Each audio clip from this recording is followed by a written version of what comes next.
Hi, we're Oxygen Conservation, and this is the Shoe Room Sessions.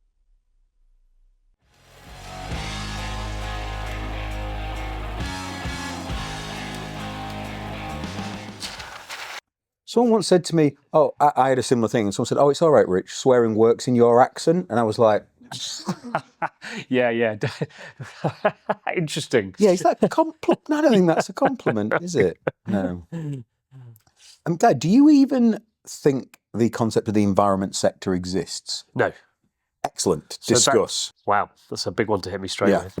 Because I'm not sure it does either, and I keep grabbing at it in the environment sector, the natural capital sector, and it doesn't feel quite right. So, what's your take on that? So my take on that, I'm glad you asked the question because I've heard you refer frequently to the environment sector. Yeah. People do, and I usually when I'm slating it. In fairness, So the environment sector, insofar as I would be able to define it, it comprises in the current context.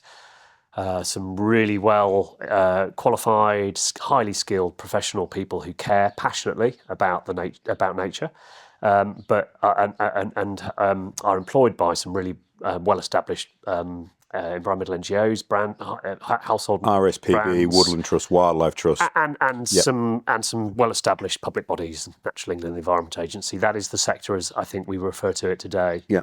Is that a sector in the same vein as you would look up a portfolio of opportunities for particular industries to invest in? The environment sector won't come up in that portfolio.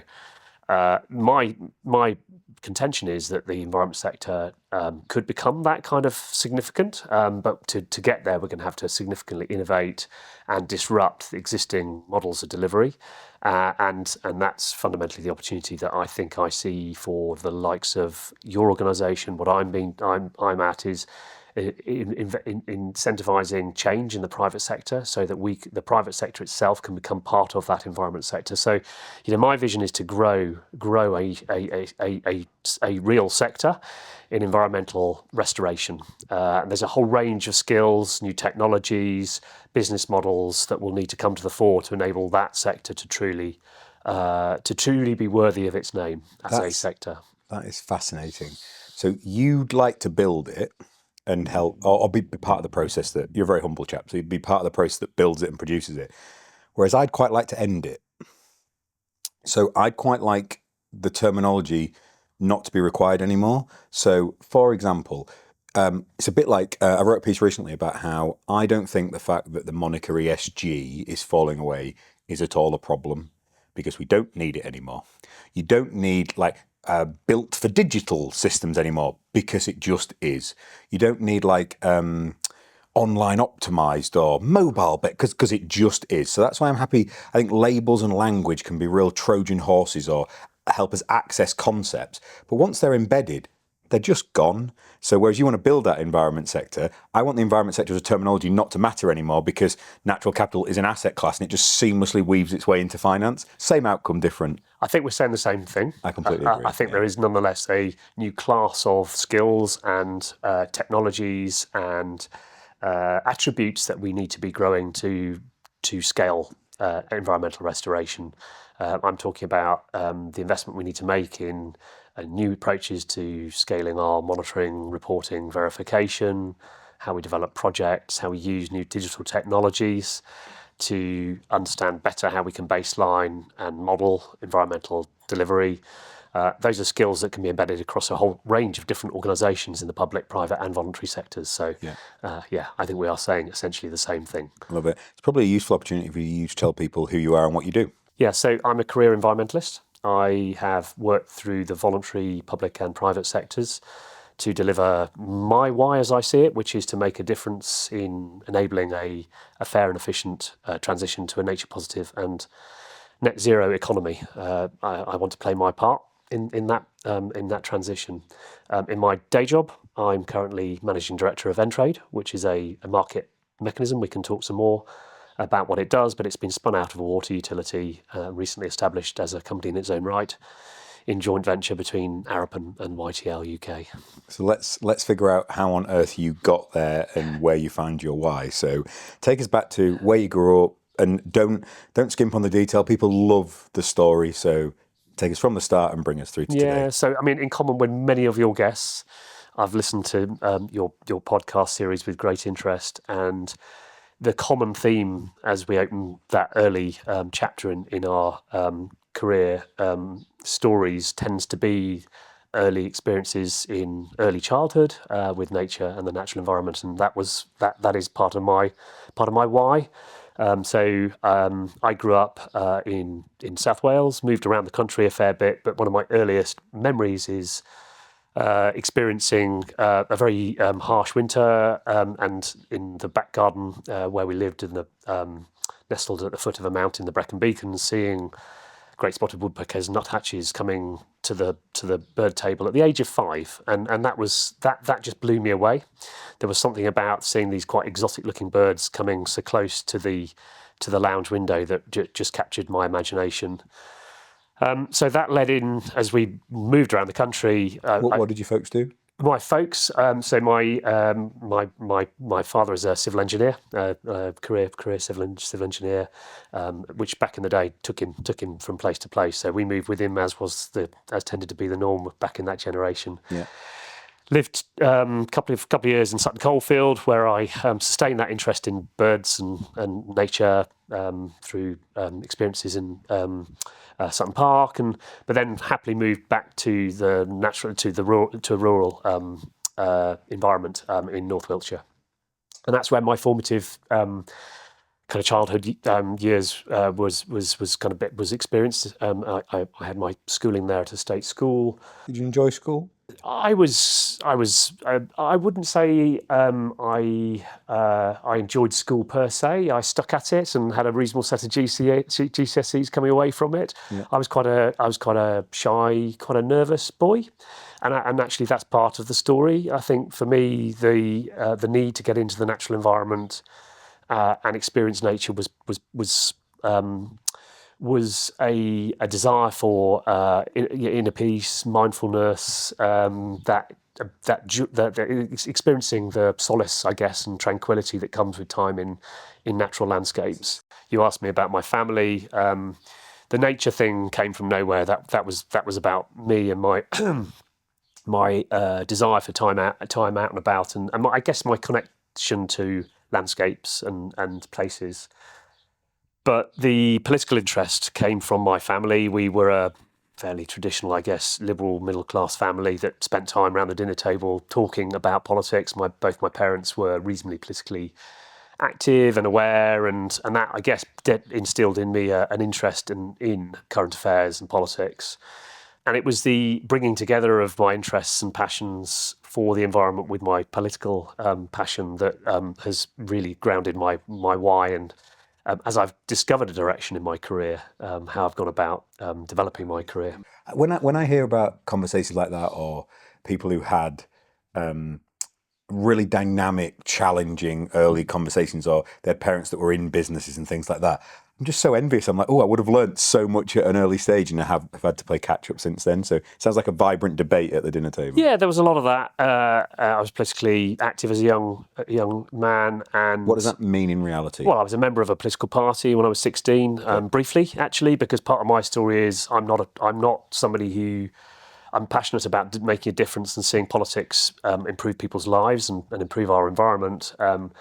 Party politics and the tribalism that comes with party politics doesn't really motivate me. So it was a very brief thing for me in my early adulthood. But using politics as a medium to debate and make better decisions is what motivates me. And the bringing together of my environmental interest and my political interest was about essentially using politics to progress and promote environment as a way of improving the quality of our lives, and trying to instill that as a more mainstream way of thinking in political discourse. Now, that's still a work in progress, of course, and part of my story is it took me until my mid-20s to even think about bringing those two sides of my brain together. So did you go to university?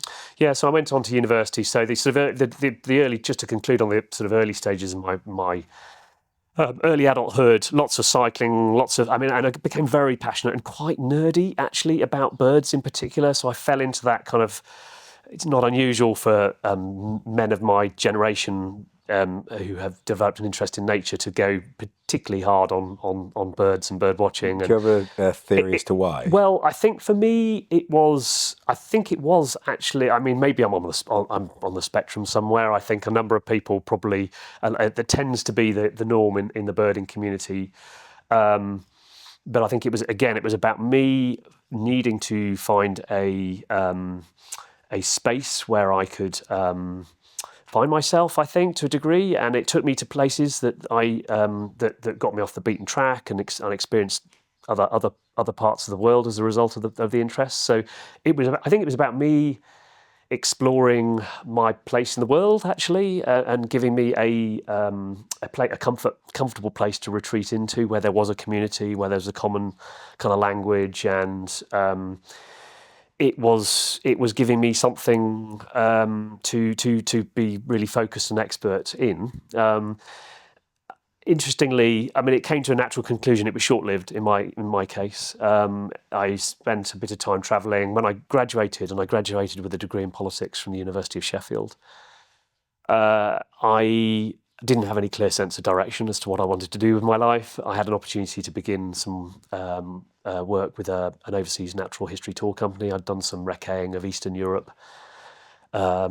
And this was the stage at which the Iron Curtain had just sort of fallen, and still felt quite edgy to be sort of, as a young man, sort of 17, 18, 19, out recceing places like Romania and Czechoslovakia as was. And then that took me into a period of my life where I was working in the Indian subcontinent, and I spent a bit of time working, setting up a tented camp in eastern Nepal, and recceing places and leading overseas tours to show people, British people predominantly, or Western people, these places, and show their wildlife.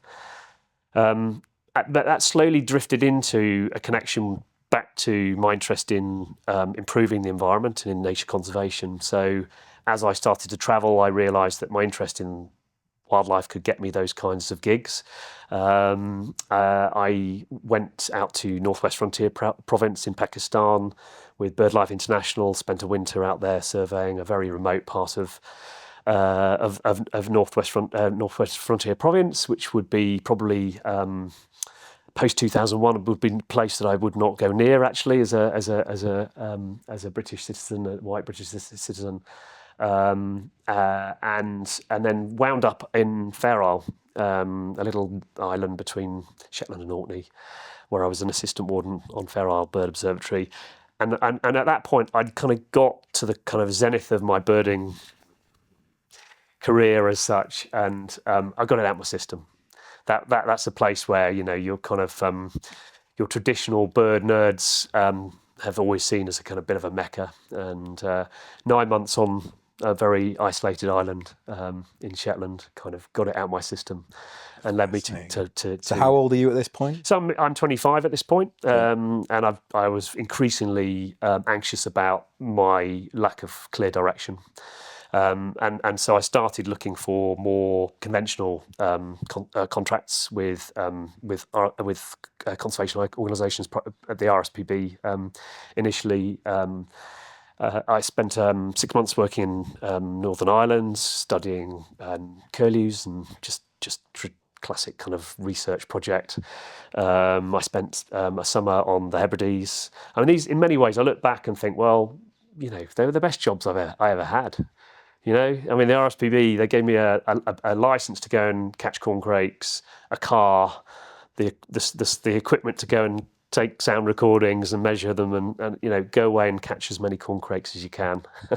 Go away and find as many curlew nests as you can. I mean, it was a sort of an extension, I think, of my sort of the early stages of my passion in just going out there and finding and hunting and gathering, I guess, in terms of the birding thing. And then that took me into a more conventional policy environment, where it was at that point, I suppose, I was drifting into a traditional conservation career through the back door. Nothing wrong with that, but genuinely by following your passion. By following my passion, and I think the thing that there were a couple of things that were eating away at me at this point in my life. I was kind of conscious that without an ecology or scientific background, I was taking quite a risk by going into kind of frontline nature conservation.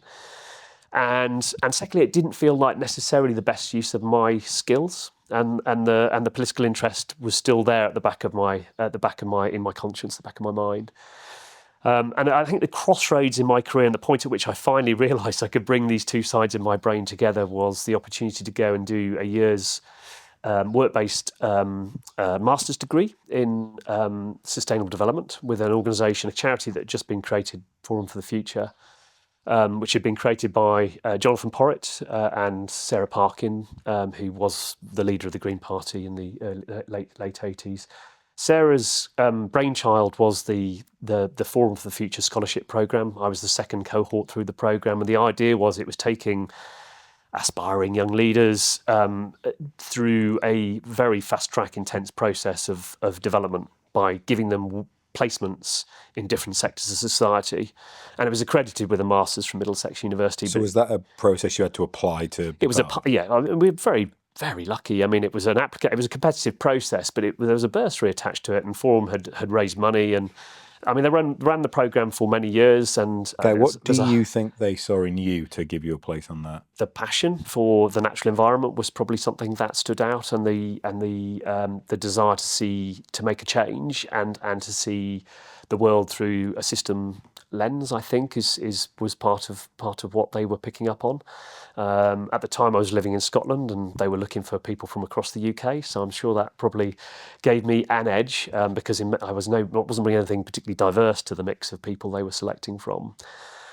But there's a whole cohort of people out there like me, alumni of this experience, who I think would say they could point back to that as being a formative foundation stone for them in their careers, and I'm certainly amongst that cohort. So that was the point at which I started to realise, okay, I could actually bring my politics together with my environmental interest. It led me actually, ironically, straight back to the RSPB, but employed as a parliamentary officer to represent the RSPB in Parliament and advocate to politicians. So help us timestamp this. When would this have been, and who were the government at the time?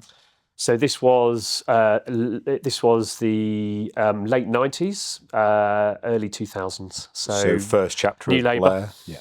Blair had been elected on a landslide. Labour had very little interest in the environment, and one of the things that interested me was how, with a very urban, cosmopolitan, modern, reformed Labour Party, the Cool Britannia movement, very focused on absolutely culture, public service reform, constitutional reform, you could possibly make the environment relevant in all of that. I just finished reading Jeremy Haywood's autobiography that his wife wrote with him as he was passing away, the former cabinet secretary, and hearing him revisit that reform agenda from his diaries was fascinating. So it feels like that time wasn't too far ago. No, indeed. Very different challenges today, with a Labour government now struggling with an economy on the slide and public services on the slide, of course. Back then, it was different, and it was very hard to make the environment a mainstream political consideration. Who was the Environment Secretary, do you remember? So Margaret Beckett was. So I was at the RSPB when DEFRA was created, which was a fascinating point in that political era. A lot of optimism, actually. I mean, you may or may not recall the old MAF, but before my time, it was very much a creature of the old post-war agricultural policy. Ministry of Food and Fisheries. Absolutely. And Nick Brown, as was the agricultural minister back in the day, very much a trades union man. So at the time, NFU had the ministry by the short and curlies. It was representing the industry's interests inside the cabinet table. One of the challenges, I think, with trades unions is the tendency to default to a very sort of lowest common denominator view of the world. And I think the NFU in particular has a real challenge with hundreds of members to provide that kind of leadership role, and I think we're still seeing that to a degree playing out today. back in 2001, massive opportunity. There was a sense of, I guess, optimism post the foot and mouth outbreak, that there was a better way of incentivizing farmers to deliver other outcomes alongside food production. That was the sort of very early stages. And because I think people often forget that the very early murmurings of BNG was a Labour idea, yeah, and indeed. originally put forward. And, Indeed. yeah. Yeah, so the creation of DEFRA, I think, was something that I was certainly part of, and making that case post the foot and mouth outbreak. That was the thing that scared me the most in my time in the EEA, the prospect. So I finished PhD 2008, just around the financial crisis, so started in the public sector 9, 10, something like that. It still left scars, the experience of, and it was really interesting reading Jeremy Hayward's book about what it felt like from a civil service side of, no operational structures to actually make things happen on the ground from a central perspective. But I was never concerned about floods or wildfires, and this is me viewing it through my leadership lens. How would I lead 400 or 500 people with managing this situation? A foot and mouth style setup was the one that emotionally I felt I would find the most difficult to deal with. Fortunately, I didn't have to, but it left a lot of scars of the people that were trying to look after those situations. Hard, very hard. Early taste of what we also learned through the COVID pandemic, of course, when we had landscapes and places that were suddenly devoid of tourists and people who traditionally propped up the tourism economy in those places. And then the experience of seeing landscapes actually without the same grazing pressures, and how those landscapes responded in that context. One of the positives I felt of COVID, and there aren't many, I guess remote working is probably one of them, and the fact that we jumped a decade in a day in terms of how those systems work. And in fact, Richard Pearce, who was the gentleman who spent a lot of time at Microsoft, he said they had the tools and the techniques 15 years before ready to make that possible, but no one wanted them until COVID landed. When we opened up again, I felt there was this rush of connection to the natural world that wasn't there before because it had been taken away from people. Was there a similar sense post foot and mouth? Did people sort of celebrate access again? And very much so, very much so. And I recall I'm fast forwarding now to the next stage of my career, but I went on to become a founding director of Natural England, and I recall vividly the weekend when, having been handed the chief executive role, whilst the substantive chief executive was on holiday abroad, there was briefly an outbreak of foot and mouth in Surrey. I don't know if you recall the occasion, but it turned out to have been a false alarm. There had been an outbreak that had been caused from a laboratory on an adjacent animal food and health asset. But I do recall that weekend, and I had a lot of phone calls from board members and other stakeholders who had been through that 2001 outbreak, sensitizing me to the impact of the original outbreak to tourist economies and land managers, and there were a lot of still very raw memories from that period of time. Yeah, I bet. Just to conclude on my, I guess my career background, I went on to run Green Alliance, which was really the beginning, the culmination of me being able to bring the political environmental interests together. That was in the mid-2000s. I was there for 3 years, and in many ways, the dream job for me. The only thing that had at that stage occurred to me that I wanted to do with my next stage of my career was to go on and take a sort of senior role in a public sector organisation. Why? Well, interesting you should ask that. Back at that stage, I think it felt like the public sector was growing. That's felt like where it was at. Labour had invested heavily in delivery bodies. And in the end, the backdrop and the specific opportunity, which was to go and be our founding executive director on the executive board of Natural England, a new flagship environmental body, was kind of too good an opportunity to miss. And it was the opportunity in that case, in this instance, to be part of creating a new organisation, to be involved in the process of that merger, the creation of a single identity culturally for that organisation. Help people understand what sort of bodies were pulled together to. Yeah, so this is back in 2006. So on the back of the foot and mouth outbreak, a chap called Lord Haskins had recommended to government that there needed to be a proper separation of policy and delivery, and that the delivery arrangements were fragmented. It sounds like an echo of where we are today, but nonetheless, there was some method in the madness that you had to create Natural England, two independent agencies, English Nature and the Countryside Agency, coming together with a bit of core DEFRA, what was called the Rural Development Service, the people out there who are out there delivering agri-environment schemes and grant incentives to farmers. So the idea was you're bringing together the integration of nature protection with landscape and access and the delivery tools and the incentives on the ground. It was a good idea in theory, and it's what's led us to the Natural England we have with its remit today. And how many years were you in Natural England for? So I was there for 12 years. I served in a number of different executive roles over that time. I grew with that organisation. I was lucky. I was in there on the executive team at very early stage in my career, in my early 30s. I was on a very steep learning curve. And I went from an external affairs role to a delivery role, and lastly, the chief operating officer responsible for the organisation's local delivery, the delivery of agri-environment, the delivery of its national processing and licensing, land use planning functions. When you think back now, what were your favourite bits, and what were you most proud of in terms of your time there? I mean, I'd go straight to my role in advising government on how it could go about delivering its manifesto commitment to improve coastal access. A really great distillation of my different skills, and the opportunity was post-establishing Natural England. There had been a manifesto commitment the Labour Party had entered into to consult on how it could improve coastal access. This was after the rollout of the open access provisions through the Countryside and Rights of Way Act. And it was highly contentious. And as you may recall, the open access provisions were, back at the time, highly contentious, quite polarising a debate between landowners and the public access lobby.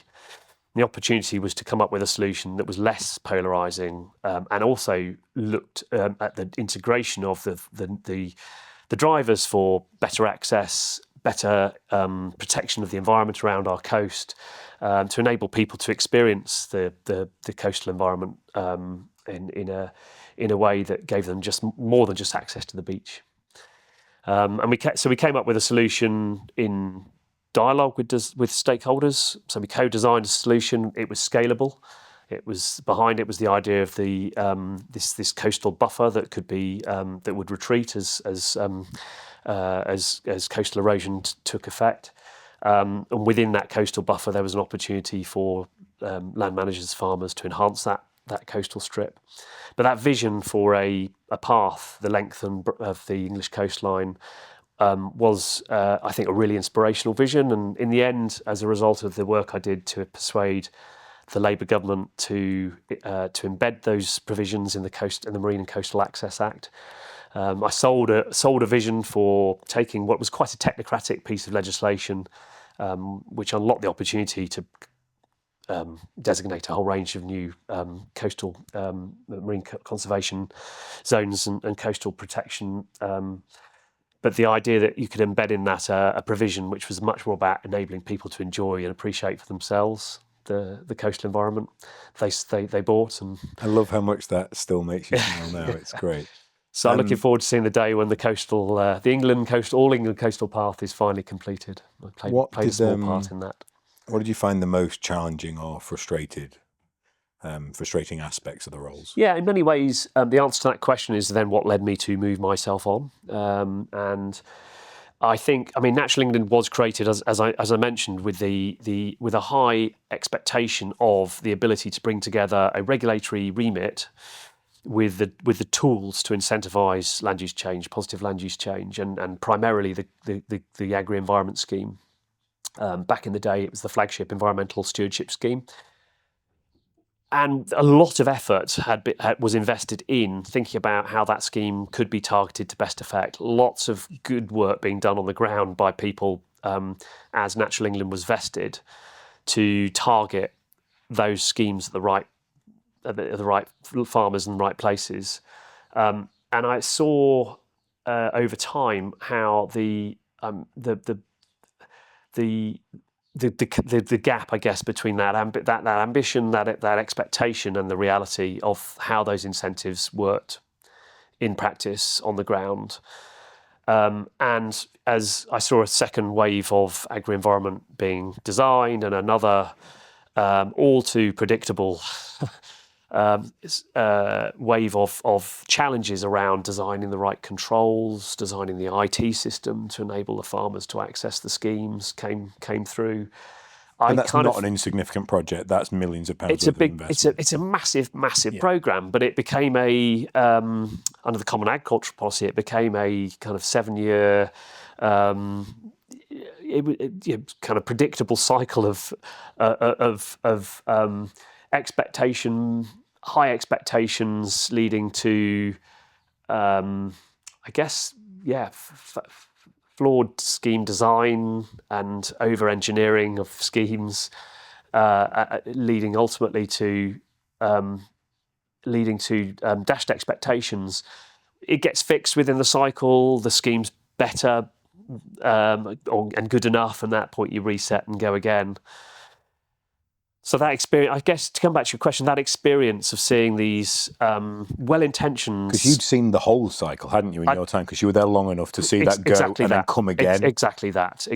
So that experience, coupled with the experience of working with stakeholders and seeing the expectations of the farming industry or the people who represent the farming industry, and the sense of entitlement around the access to subsidies and what that feeds, led me to conclude that the system needed reform. Can you explain what you mean about that point?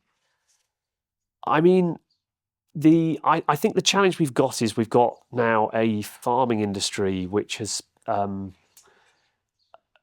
been through 3 generations of access to an agricultural subsidy regime, previously under the European Common Agricultural Policy, and is almost the sort of post the dig for war kind of mentality that was sort of drove a lot of the thinking around agricultural policy post war. Yeah. And it's almost lost that connection, therefore, with the market, with the sort of commercial drivers. It's been numbed to those commercial drivers and the connection to what I know many individual farmers and land managers care about and understand and have expertise in, which is great use of land to deliver great outcomes for people, communities, and landscapes. And the connection between those people and the subsidy regime over time, I think, has been lost. Yep, a lot of farms now see subsidy as revenue and think it's been earned, and it hasn't. A subsidy is inherently so. On a previous podcast, I had a great guy, Alex Godfrey, on who talked about financial markets and how subsidies are used in other sectors. They're used for a period to create a change in a market. They're not a perpetual sticking plaster on something that's broken. If you break your arm, you don't want to wear a cast forever. You want to fix that and move on. And farming fraternity don't want to. They want to keep, and at the risk of, I think we're seeing them not allowing themselves to benefit and grow and improve and have things better. And things like no farmers, no food rhetoric has just ripped any form of positivity or support for farmers away because it's sought to position themselves as different and entitled. And on the back of the inheritance tax thing, the way that was handled really, really not played out well in the court of public opinion, I don't think. Yeah, no, I agree. So I think farmers do clearly care about these things themselves. We see organisations like the Farmers for Wildlife, Martin Lyne's organisation, increasingly powerful voices in this debate. But I think the evolution from the old agri-environment schemes, particularly with the original sort of income foregone incentive that was sort of baked into those schemes, we still haven't made that evolution from those. We had Jake Fines on the podcast last week, and we've got Joe Stanley on soon to talk about what it feels like from their perspective. So we'll be able to balance that out with, because it's not like on the flip side of everything we've just said there, it's a really challenging time to try and be a farmer, because it must feel like everything that your business is built on is against you because of the changes that are happening. So it just shows the complexity and the compromises we have to make in this world. Yeah, 100%. And coming back to your question, that in the end, was what led me to move myself on Just from before Natural we England. depart Natural England, were you still there when there was the sort of triennial review period and the discussion of merging Natural England and the Environment Agency? And what's your recollections of that time? Yeah, so my recollection of that was that it was a very tough time for Natural England. So the coalition government came in with a mindset that it wanted to see a reduction in the Quango state, that it wanted the organisations to justify their existence. In Natural England, there was a particular friction, I guess, around the role that our people played in delivering advice to local planning authorities and developers under the habitats regulations, which meant that we were more in the glare of the naysayers. Because power-wise, the dynamic at the time there was very much the EA was the more powerful organisation. It felt very much that way, Yeah. and actually we had a period of time that played out where we had a period of time without a substantive chief executive. So the executive team pulled together, and we worked very collegiately through that period of time. But it was a tough So I was experience. I wasn't yet in a director role at the Environment Agency at that time. I was running a kind of business consultancy unit where I'd be lent out to whichever exec director was facing the most challenging problem and was asked to do their thinking for them, essentially. And I remember being in the head office in Bristol, and essentially the conversation was, it's been decided, organisations are going to be merged, announcement tomorrow, it's coming. Yeah. Next morning follows, decision had been changed overnight. Yeah. Well, I think in the end, the Lib Dem presence in the coalition government made the difference, and the environmental NGOs made the difference in the sense that they felt there was a need. If a merger had taken place, we would have lost a voice for the natural environment inside government. Now, I suppose my other reflection on that, stepping back, of course, now looking back from the outside, is that in those situations and those processes like triennial reviews tend to drive very polarised, reductive thinking. In those situations, what do leaders do? What do the incumbents do? They circle the wagons. They perpetuate that sense of entitlement, I guess, around an existing set of functions. It's just what you do. You defend your remit. You defend your place and my reflection is there still remains a very strong rationale for a consolidation of organisational remits in the DEFRA landscape, and we've just seen an independent economist come in and conduct an independent review of the regulatory landscape, Dan Corrie, and I think he's steered well clear actually of the institutional landscape, but he's reflected on the regulatory landscape in DEFRA and has made a pretty compelling case, I would say, for a reset of that landscape. I remember the nature of the questions that were coming in from government that were causing absolute panic in the EA. They were nothing different than I get on a daily basis. I think the difference is a much bigger organisation, and they weren't used to responding to stuff at pace, in detail, with accuracy. It just wasn't what the model was built for. Yeah, I will get that question every day from a board member, and I think it loops back to your conversation start about building the environment sector. If we want to be investable and professional, all that, if you're in a financial institution, that information is available at the touch of a button, or you know it immediately and you'd respond to it and it was there. And that professionalism just certainly wasn't there, and I still think isn't there in the sort of broader environment sector. I would have merged them and still would, and I would think the organisation should be half the size, if not smaller, but actually have some teeth, actually have more teeth and more power and more ability to do things. My view on the whole regulatory landscape is we need far fewer of them, but it'd be nice if we actually used some of them. And I would say exactly the same, Richard. There needs to and be... we've lived it as well. There's a case for a modern, streamlined environmental protection agency, and I'm saying that now with the benefit of course, I'm stepping back, looking back into the system from the outside. It's so much easier. It is. I wouldn't have said the same thing at the time. But I think the other point, and I'll come back to the next evolution in my journey, but the the point is that it's the regulatory framework that that needs the reform. It's we won't learn how to evolve and simplify and consolidate the institutional landscape until we can understand how to make better use of the post-Brexit opportunity to evolve our regulatory landscape. We did a long form podcast with George Eustace. I don't know if you listened to the George one. I did. I don't know how long but we went hours, and it was and it was. I wish George had been more out front during Brexit debates, because he spoke so coherently and clearly about what the potential opportunity was and why he felt so.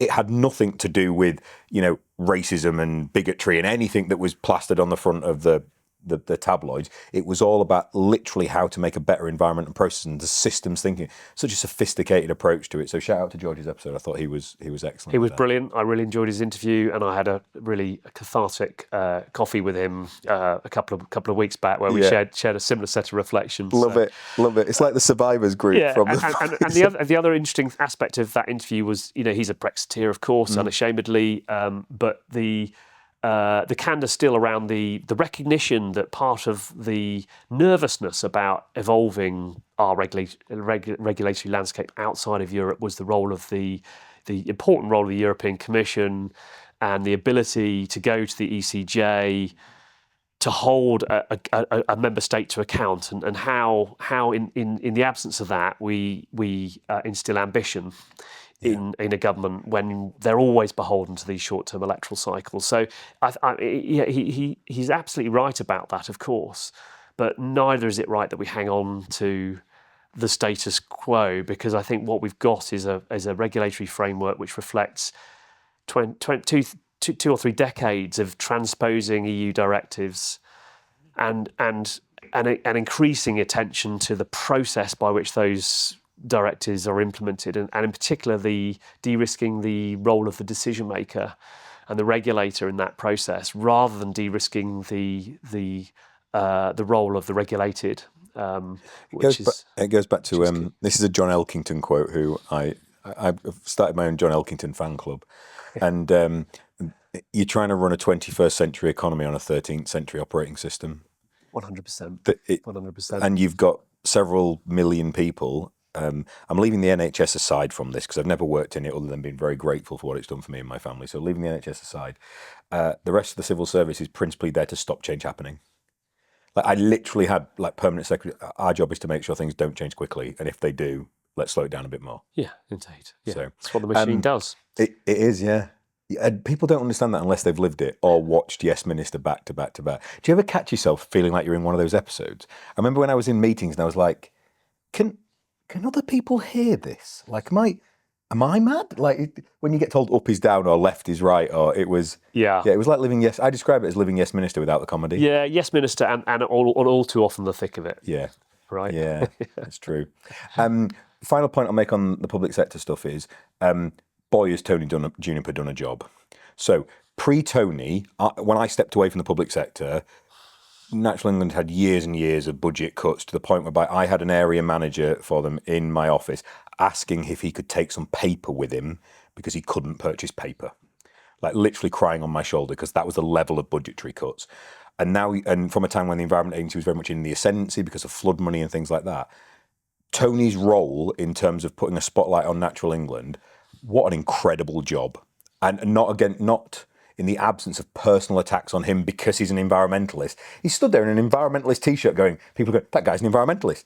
I know, he's literally wearing a Friends of the Earth T-shirt. How are you surprised about this? Yet they're still running articles against him. So it'd be a miss if I didn't shout out and say what a job he's done. Well, absolutely. And shout out to Michael Gove for appointing him in the first place, 100%. Right? Brave appointment. And best Environment Secretary I worked with. Very conscious appointment. Yeah, 100%. And going back to the post-Brexit opportunity, Michael Gove got that, created it, at least created the basis on which we could leverage it. If he watches it, we're trying to get him on. So George reached out. I would love to get Michael Gove on and have the conversation. But what Tony has done, absolutely, to rebuild Natural England's confidence, to get out there and defend its remit and purpose, has been. He gave it some pride.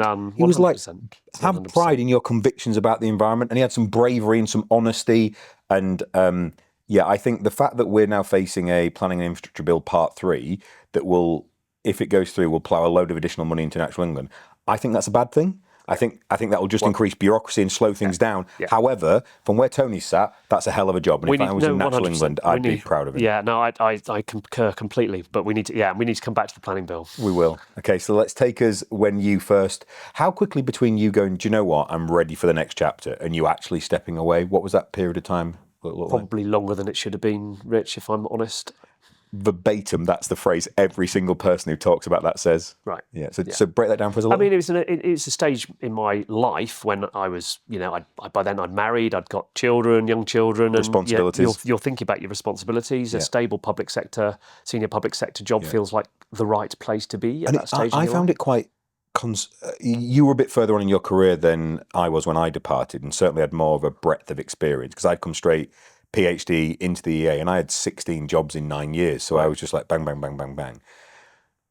I didn't have any exposure to the wider world. And when you're in that public sector machine, you're constantly told, oh, the outside world's really scary and terrible and you don't want to go there. And then when you come out with the public sector CV, the language, the achievements, the terminologies don't work in a commercial world. It just, they don't mesh. Well, that's right. That's exactly right. And you can persuade yourself because, of course, you do get the opportunity to move from function to function. And as a senior leader, just as you did, you get that privilege actually to work with new leadership teams and new functions and acquire new experience and knowledge, but you can oversell it to yourself. You kid yourself, you're reinventing yourself and acquiring new skills when to a degree it's the same skills applied in a same game on different pitch, different context. Yeah. I've never heard it described that way, but that's how it felt. Right. Yeah, completely. Right. And I mean, so that ate away at me for quite a long time, and I guess then coming back to your point about the fit between the experience and skills you acquire in the public sector and moving into a more commercial context.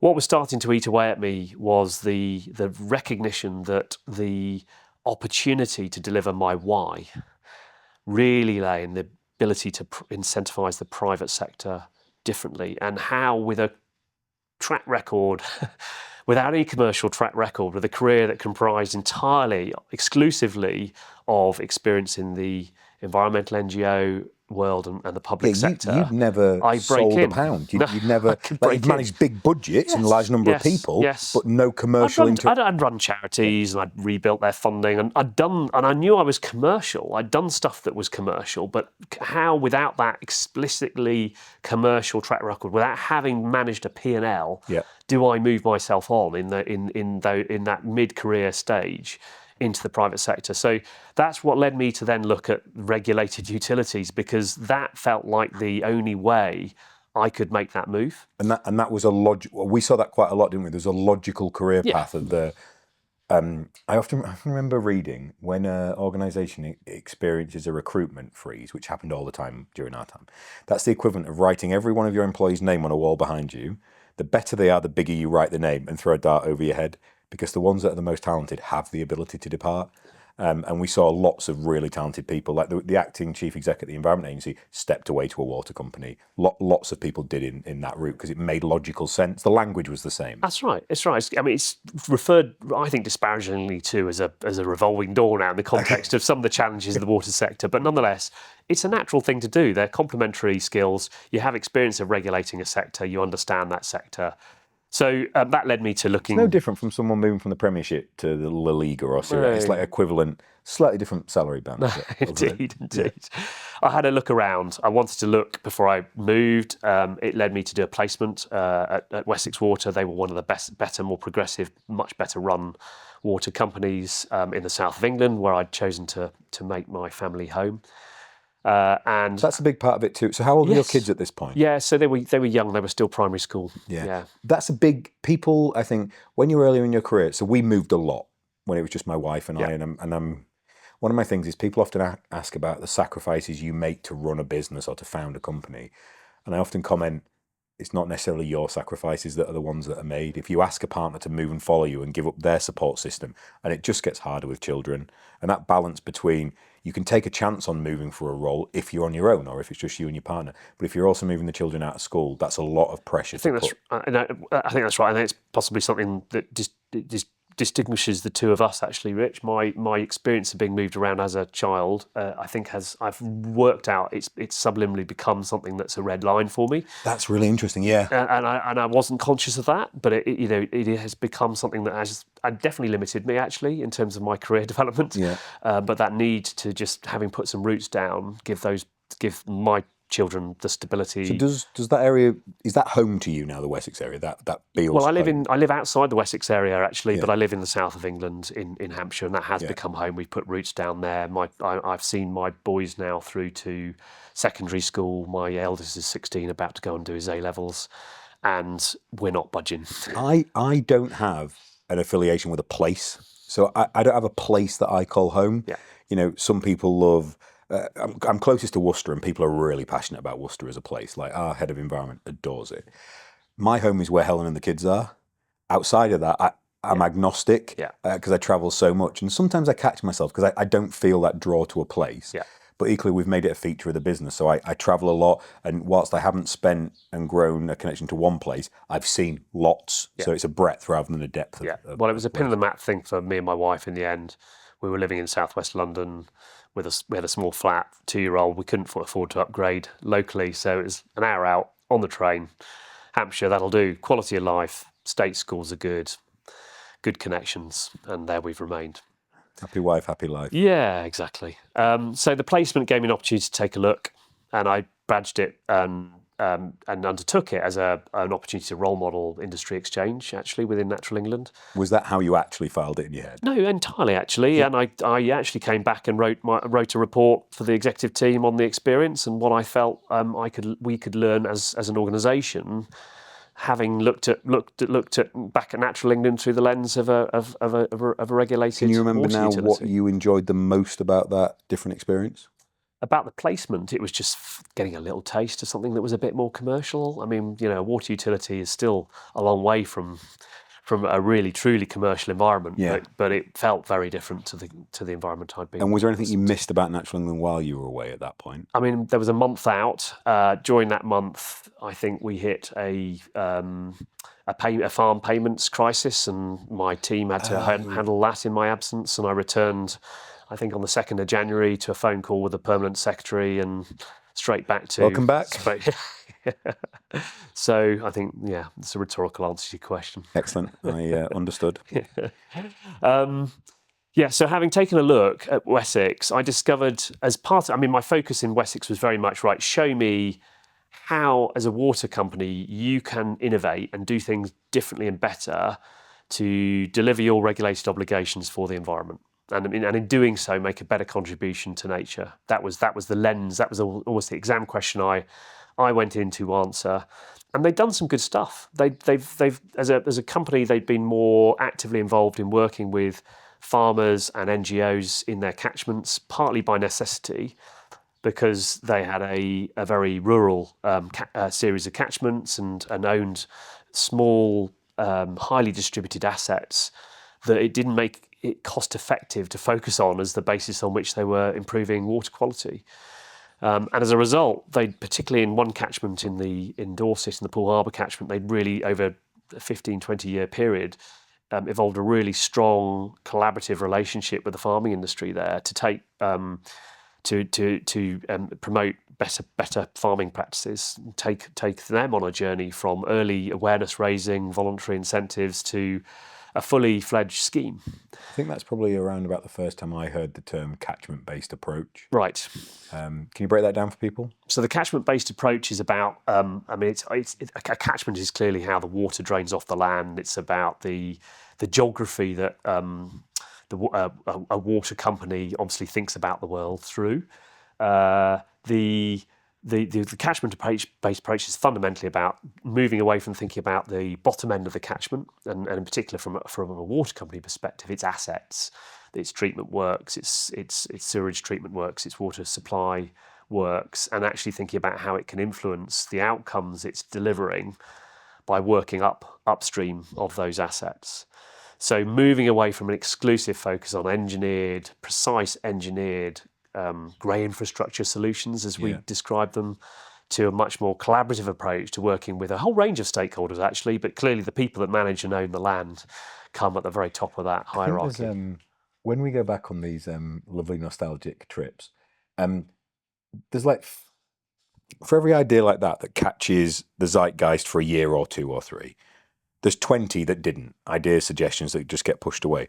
But one or two aspects of that gets put in whatever this future market or economy looks like. And it is one Lego building block. So catchment-based approach.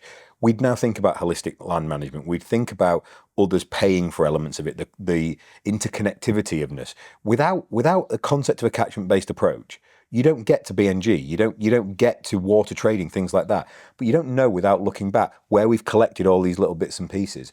When people challenge natural capital markets about, why they're not perfect already, I always look back and I'm like, hold on a second. Financial markets have been going centuries. Are they perfect? Did they not make mistakes and get things wrong? They're always iterating and adjusting. And as I say, looking back, you can see all these little building blocks that are coming together now, and that Lego pyramid's getting higher and higher. 100%. No, I mean, look at what happens in 2008 and the learnings that, evolved from the financial crash. Some very significant learnings and lessons I think we can actually take into the design of nature markets as a result.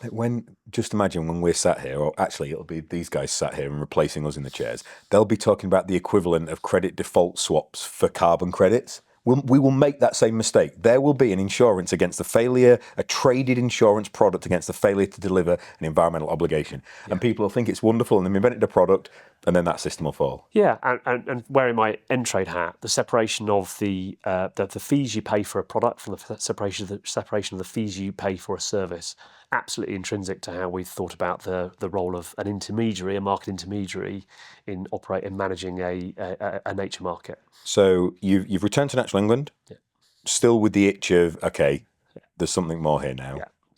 So that kind of was enough. So Wessex had created EnTrade on the back of the innovation journey it had been on in one catchment. So the title and the concept was sat in Wessex already. It had been created, and a really stunning. And I think Wessex does not get enough credit for what it did with EnTrade in the first instance. So it kind of the innovation journey there actually started with Prince of Wales in that catchment, where Prince of Wales at the time was challenging water companies to do more by working upstream with farmers in their catchments, and obviously Duchy of Cornwall had some significant assets in that particular catchment, and it led in the end to Wessex brokering a deal with the Environment Agency to say, you're requiring us to deliver a 40-ton reduction in nitrates to offset the impact of a Duchy of Cornwall development in Dorchester.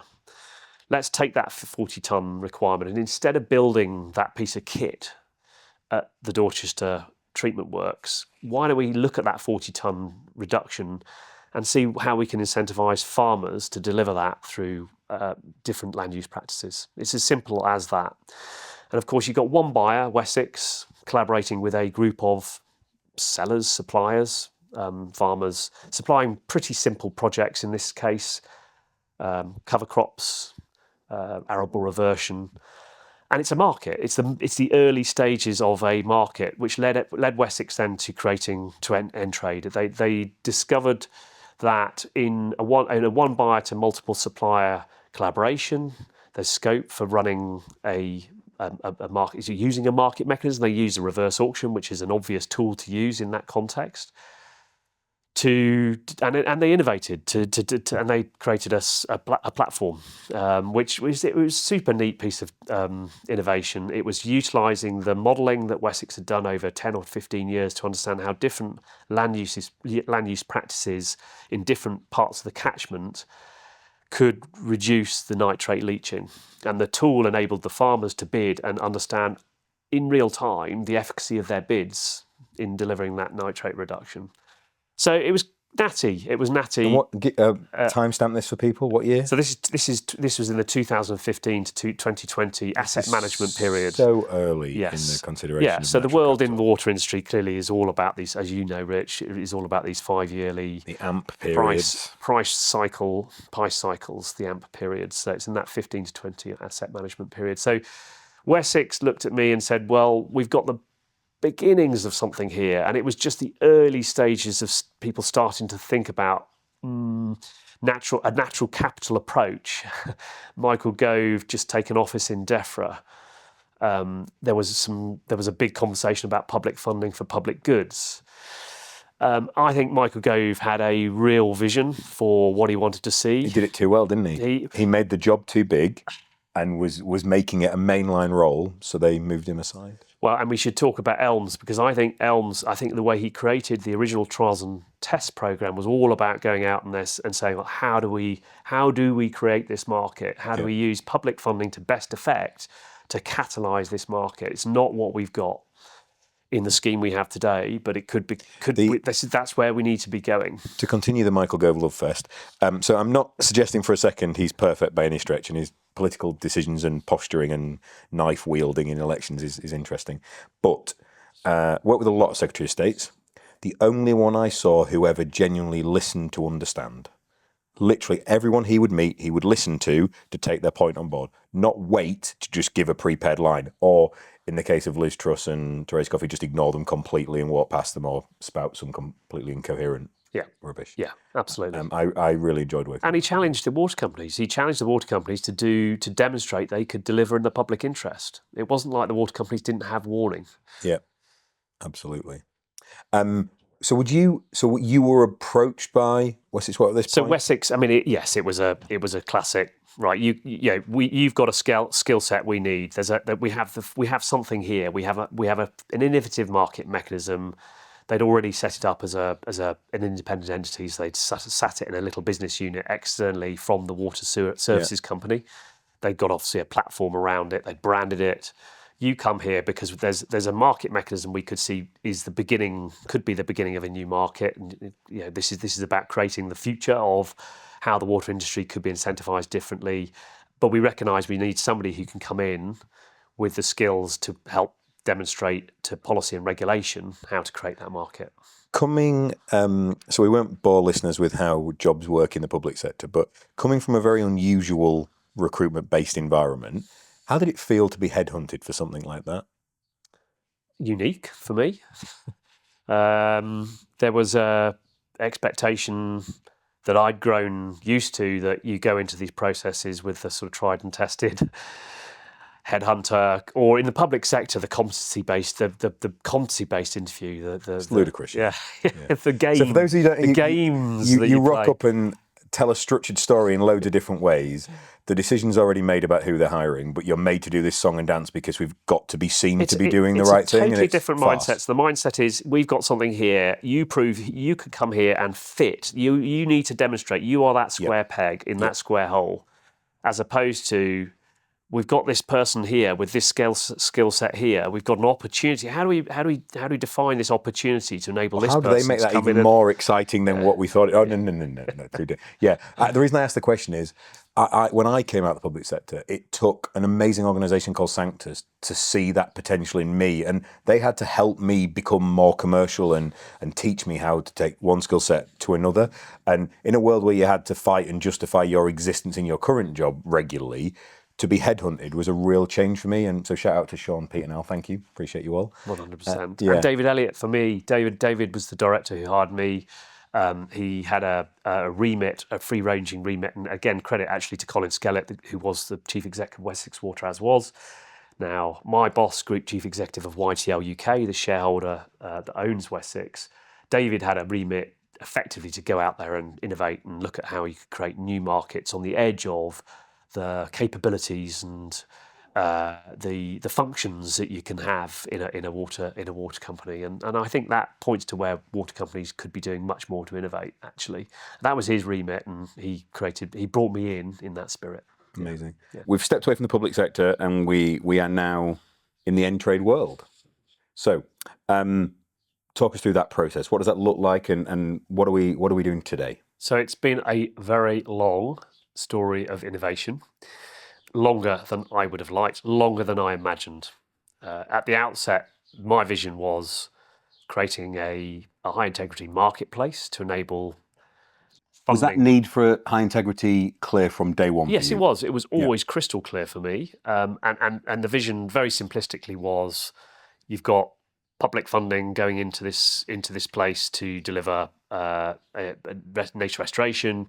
how do you go about complementing that public funding with private funding from entities who need to deliver their regulated obligations for environmental improvement. So things like entities like water companies, housing developers, and potentially corporates with an interest in that particular landscape. So it was as simple as that.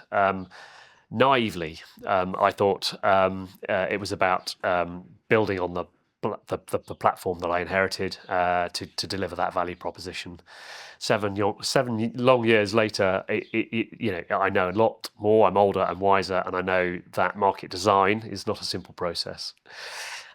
It was a story of very much of two phases. First couple of years, a slightly lost couple of years, where it became I was seeking to work with the incentives the company had to use a catchment management function to explore how we could innovate with the scheme we had in place. And it quickly became apparent to me that the limitations of both the software that I'd inherited, but importantly, the notion of a one-sided market, the idea of reverse auction quite quickly hit the buffers. Because it was political, actually. I mean, I think unfairly on Wessex and EnTrade, because they'd in good faith created this mechanism. They'd done what they could to work out how you optimise better outcomes for all participants, for the farmers, for the water company, and indeed for the environment, importantly, with a reverse auction. But I think it became DEFRA and government started to get excited about the idea of Can you illustrate how that might work to people through a project? As an example of what people would experience in that reverse auction. Yeah, so you would be asking for a specific landscape. You'd be going out to a group of farmers, and asking them to bid for a specific price, a project that would deliver a given outcome, and it's then the role of a reverse auction then is in ensuring the buyer of that outcome is getting best value for money. Simple as that. And that, I think, understandably started to become characterised as a race to the bottom. And it became political because DEFRA started to think about, well, if this is working for a specific scheme in a specific place, maybe we could do this nationally. Maybe this is something we need to be exploring when it comes to the evolution of the new ELMS scheme.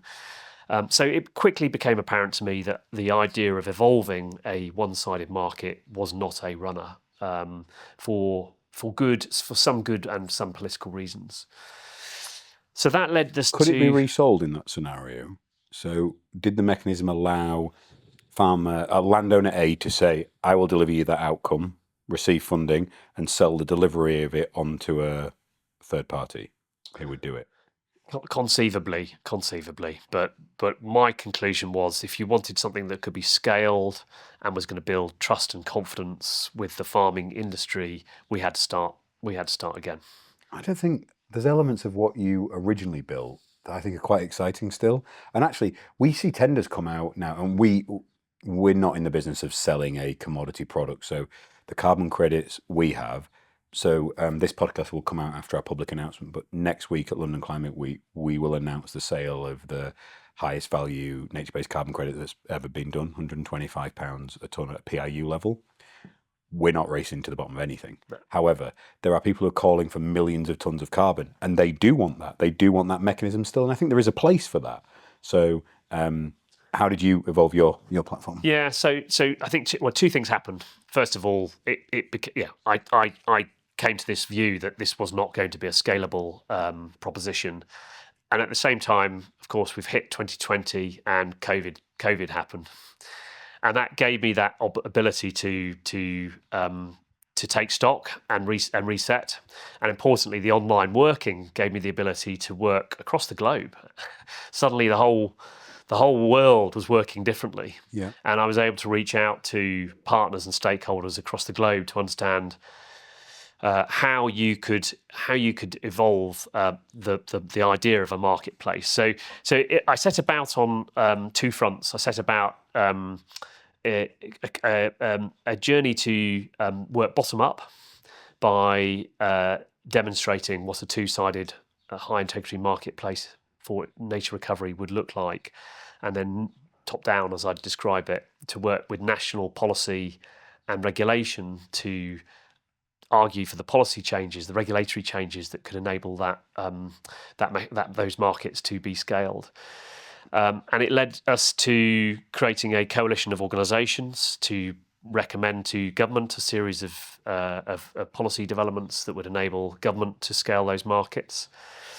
And at the outset, the proposition to government was, you need to start to think about how you evolve the post-Brexit window to optimise the ability to use ELMS with the next Water Industry National Environment Programme, what's called the WINEP, very significant investment of regulated expenditure in environmental improvement, alongside the private incentives. So at this stage, biodiversity net gain in its infancy as a mechanism, Environment Act hadn't come to fruition, but I could see the opportunity, that very short window of opportunity to optimise that post-Brexit window to deliver, to enable these markets to get up at scale. That was the proposition to regulators and to government, whilst we get on and demonstrate what that looks like on the ground.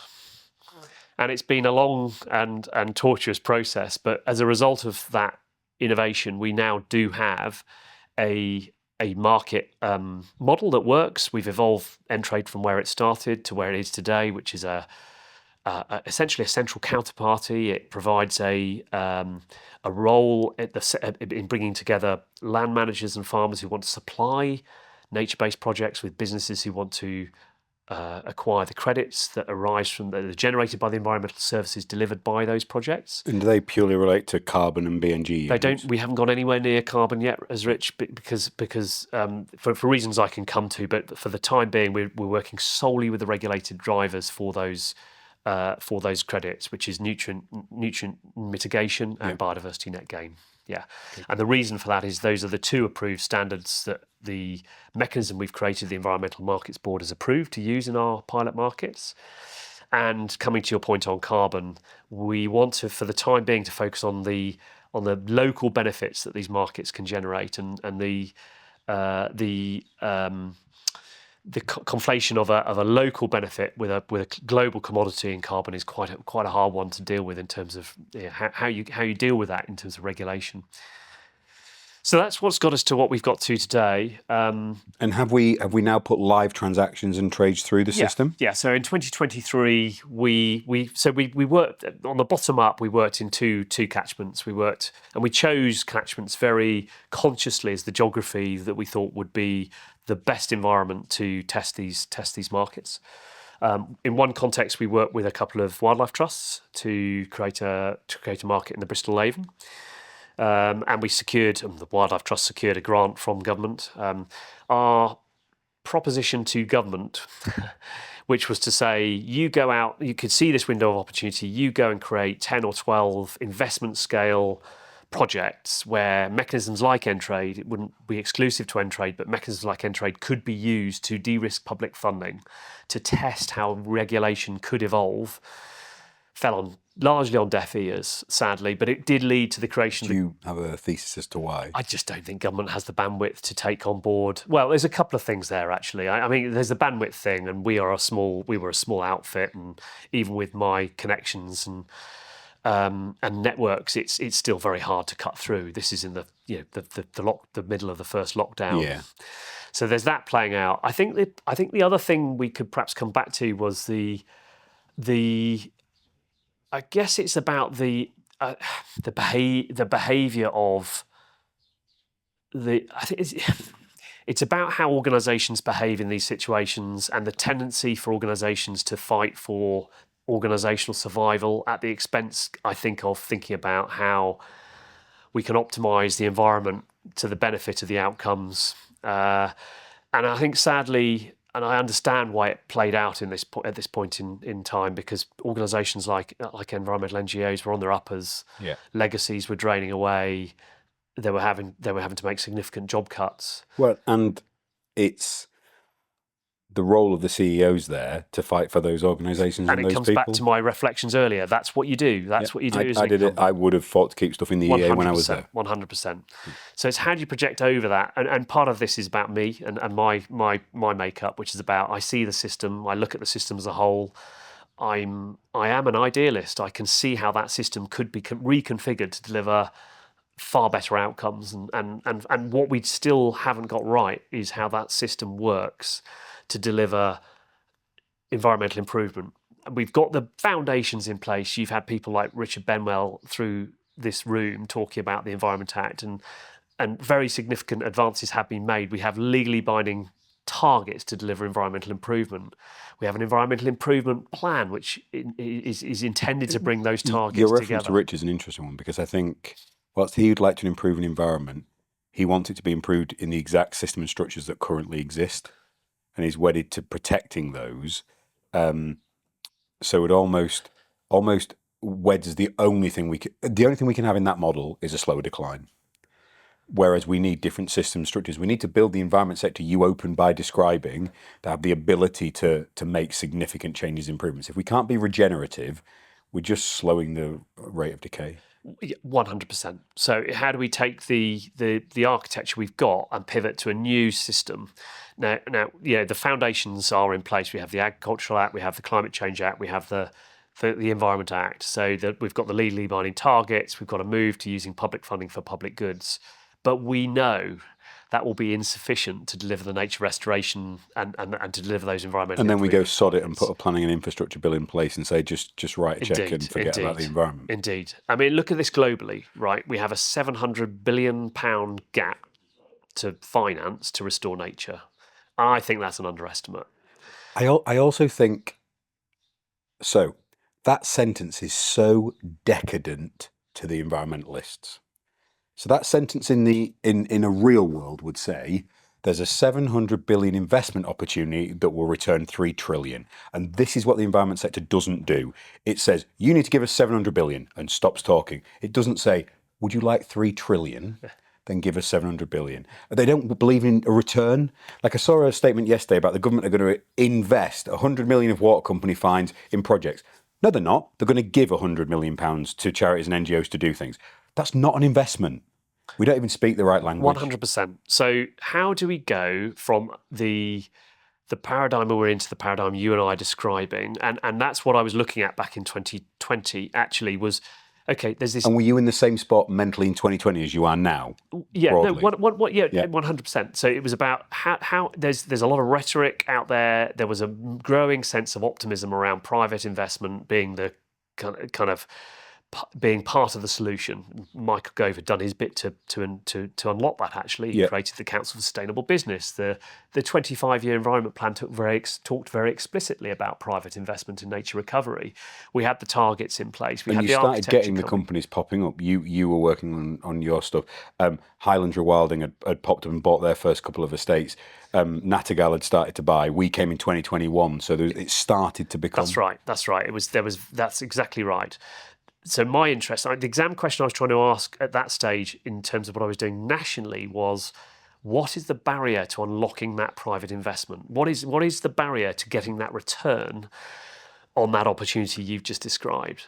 And we looked hard at that, and I co-authored a paper in the summer of 2020, which has led me then to where I am today with EnTrade. And the answer to the question was that there's not actually a problem with access to capital. You will know, you're the living and breathing example of that now, right? In terms of what you're doing here at Oxygen Conservation, you've been capitalised to get out there and to restore these ecosystem services and processes on your estate. Capital is agnostic. Yeah. If you will provide it with an exciting rate of return, risk adjusted, the bigger the risk, the more return capital will want. It will invest. You think about people don't see the investment that's in plain sight.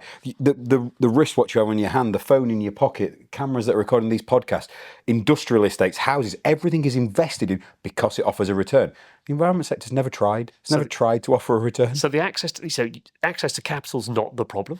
The problem is the incoherence of public funding, regulation, and these nascent private incentives on the ground. That was apparent back in 2020. I'd layer on the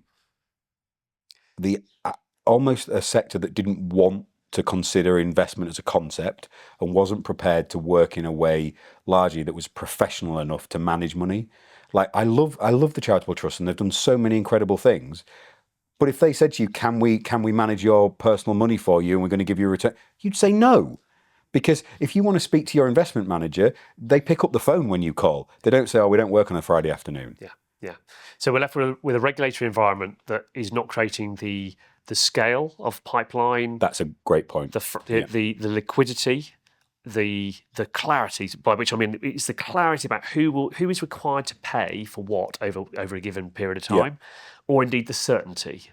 And it's in particular for me, it was then the investment certainty really hangs on how you start to generate the revenues that could provide the basis of a return at an investment scale. Yeah. How do you prove the revenue streams that nature can provide? So that's where we began with the EnTrade proposition, which was actually about the ability to create those revenue streams through the sale of the credits to the buyers. It's interesting that the sort of nutrient neutrality credit market accelerated as fast as it did. And I know it's a bit bumpy now in terms of that. But I often think the ones that are easiest to conceive as nature-based services and products don't get creditized or commoditized as easily. So I think the simplest ones are things like the service that pollinators provide or flood risk management. Someone sees a field full of water. I can see that's reduced flooding. That's of value. But we're nowhere near getting someone to pay for that. Because the insurance companies get it for nothing. We then say, how about this level of phosphate nutrients that's in a river channel that you can't see? You might see the negative outcomes of it. You don't know where it's coming from, but somehow we're going to credit that. There's just this weird dichotomy. And even carbon itself, a global problem that's invisible, but somehow we've managed to put a unit price on it and have more of a structural market in place than any of those other things that are conceptually easier to grasp. It's incredible. Such a massive step change we need, Yeah. and we're not really even at the first stages of that step change. If you go back to the global picture, the Dasgupta review on the economics of biodiversity, his conclusion was that we treat nature like a supermarket without a checkout, and we value the services that we know nature provides to us at zero. Yep. So how do you even start to break into that circle and generate those revenues? So, that then comes back to, and nutrient neutrality is a great case in point, because we've been working with the regulated drivers, such as they are, very explicitly for the reasons I described earlier. But in the absence, in the case of nutrient neutrality, of a metric that could be consistently and applied and legally enforced, as biodiversity net gain is able to deliver. So it's the absence of the regulatory enablers and the market infrastructures, and importantly and crucially, the governance of these markets that has led us to the place we're in with the planning bill. We're still almost in the bartering system pre-coinage. Yeah. So the natural capital equivalent, we had to put coinage in place because it was really inefficient for people to carry a sheep somewhere and trade it for a bread loaf or whatever. So we had a mechanism. We're still so early in the development of natural capital. The mechanisms for doing it are coming, and we've in our time, like your 7 years at EnTrade and my 4 at OC, we have seen ratings agencies and forward pricing curves. Shout out to Chris, hello. Insurance products and standards and things come, but it's so early still. Yeah. And part of the mindset shift, coming back to the point about nutrient neutrality, is at the moment we're dealing with mechanisms that are effectively offsetting, right? Yeah. They are driving just mechanisms to enable developers to offset for new development. That's not what nature markets are about. Nature markets shouldn't be used as a last resort to avoid harm. These mechanisms are about delivering more efficient use of public and private funding to find and fund the projects and activities that deliver the greatest benefits for the natural environment and optimize the social and economic benefits of those projects and activities. That's a total mindset shift change. Completely. But is the net, that's where we need to get to. Does your work with Cornwall Council and Arup give an illustration of the type of thing you're talking about? Yeah, so we've got the 2 pilot markets, and as of the last month, we've just started to work with Cornwall Council to create a new Cornwall nature market. So that's a very happy evolution of the model. Still South West England. And that's always been an area that even going back to my time in the public sector was forward thinking in terms of how it looked at the environment as a local authority. Yeah, 100%. I mean, they have actually, in Cornwall Council's case, they've benefited from a fund that's been created by central government to enable for local authorities to learn and understand how they can be creating these markets. But their enlightened decision was to recognise that they needed a mechanism that could actually bring, and a high integrity mechanism that could actually bring the two sides of this market together, and that's effectively what we've created in EnTrade. The other evolution has been the ability to set ourselves up properly as an independent company. So Arup came on this journey 4 years ago now. We subcontracted them initially, actually, in a piece of work we did for DEFRA. I love it when that happens. Yeah, and there was a very sort of tentative kind of love, sort of slow, steady kind of love-in whilst Courting. we realised, courting process, whilst we established the fact they weren't here to take us over or compete and outbid us for the work. Their culture and their model has been perfect for us. As you may know, they're employee owned. Their value set is very aligned to our value set. Did a market making transaction with Nattergal for carbon credits. Exactly right. And they're also highly innovative. They're what they bring to EnTrade is the digital expertise. So it's the digital infrastructures and the market platform we've now built to enable us to run the two-sided market. At the heart of the mechanism, it's worth just giving a shout out as well to the University of Exeter here. The University of Exeter have got a team of economists in Ian Bateman's Land and Environmental Economy programme who have worked out... We should get Ian on the podcast. Please do. I would say a big shout out to Ian and his team. They work with what's called game theory, which is about how in the real world do people behave in a given market environment. And they've taken a piece of work done by a Nobel Prize winning economist, a chap called Noel Shapley, and they've applied it to the environmental land management agenda, and they've effectively given us a mechanism which they've written an algorithm to codify, which enables us to optimize the cooperation in a market effectively. So you're taking the highest price that somebody is willing to pay for a product, and the highest price that somebody's willing to provide a service at, and the difference between those two prices generates a surplus if the market works as it should. And that surplus is then allocated fairly between those market participants to reflect their contribution to creating that surplus. So what we're doing, therefore, is giving the farmers who bid to offer their projects at cost a discount on their prices, beg your pardon, a bonus payment on their offers, and you're giving the credit buyers a discount on their prices. Does that perversely disincentivize scale private investment because they'd want the cream? So the analogy I have is in a brokerage system that facilitates that trade, the broker, like the bookmaker, wants to get paid on both sides of the action. So what works there in a greater good sense, does that ultimately be a barrier to those who are moving hundreds of millions and billions in? Because no, that's where we need to get paid. I think that remains to be seen. How this works up in a scaled up context, I think, remains to be seen. From the point of view of EnTrade as a market operator, we have separated, back to the point about the learnings from the global financial crash, we've separated the prices and payments being traded through our markets from the fees we're charging as a market operator. Interesting. So how are you paid as the operator? So we're paid on a fee-for-service basis. Okay. We publish those fees transparently in a fee schedule ahead of each market round. So the importance of that, Rich, is that we're disinterested in the prices of the credits, and we're disinterested in the price and the payments being generated through our markets. So it's almost which is the right greater good holistic answer to deliver a better environment and people involved in that. It's interesting though, the larger industries that have got there. So everyone jumps to the Patagonias of this world who are like the sustainable, responsible business. It got there after a significant period of profitability, whereas you're getting to good early. So it'll be really interesting to see how that. And that's been a really, really conscious decision. It's been a commercially constraining decision. I obviously hope and expect that the decision to set ourselves up independently, and we've gone now into joint venture with Arup as a minority shareholder alongside YTL, who are the shareholder of Wessex. So we've been spun out and set up as an independent company.